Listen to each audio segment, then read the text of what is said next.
То есть вот сюда на впускной распредвал ставится. Это у нас двигатель LF. Так выглядит муфта VVTi.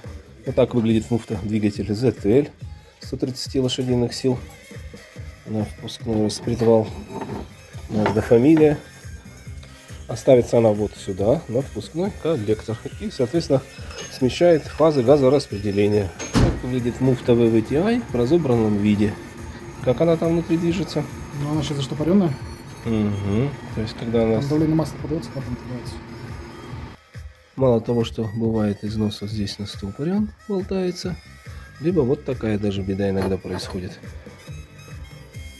И тогда грохот вообще неимоверный. Ну вот в отмытом состоянии видно, что нигде никаких затертостей, ничего нет.